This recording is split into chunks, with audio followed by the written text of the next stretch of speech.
তো hello guys, কেমন আছো? আশা করি ভালো আছো। আমি ভালো আছি। আজ কাজে এসেছি। দেখো, আমি আর আমার বন্ধু দুজন কাজ করছি। দেখো, এটা হলো তামিলনাড়ু ব্যাঙ্গল, মানে ভেল্লোর রোড বলে এটা।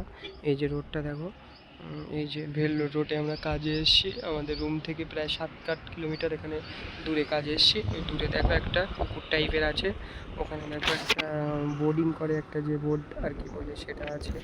এখানে দেখো বাঙালিরা কাজ করছে, ওখানে বাঙালি ভাইয়েরা কাজ করছে, বাঙালি অনেক লোক আছে। এই যে এখানটায় এই বিল্ডিংটায় দেখো, ওই লাল কালারের টি শার্ট পরে কাজ করছে, ওটা হলো বাঙালি। নিচে একজন কাজ করে, ওরা সবাই বাঙালি। এখানে মানে এত প্রচুর বাঙালি সেরে গেছে, পুরো তামিলনাড়ুটা অল টোটাল বাঙালিতে ভর্তি হয়ে গেছে এখন। প্রচুর বাঙালি এখানে, বাঙালি, উড়িয়া, বিহারি, ঝাড়খণ্ড, আসাম, মণিপুর, এখানকার লোকজনই বেশি থাকে আর কাজ করে। তামিল লোকেরা খুবই কম কাজ করে। আমাদের কাজটাই বেশি হয়, ওরা কাজ করে কিন্তু ওরা খুবই কম করে, আমাদের এই কাজটা বেশি হয় কোম্পানিতে সব। তো গাইস, এখানকার ভিডিওটা এখানেই শেষ করলাম। আমার চ্যানেলটা সবাই সাবস্ক্রাইব, শেয়ার, লাইক করো, কমেন্ট করো। চ্যানেলটার নাম হলো এনি টাইম ব্লগার 74। সবাই সাবস্ক্রাইব করো, আশা করি সবাই করবে। আর চ্যানেলটি একটু সবাই শেয়ার করো বেশি বেশি করে।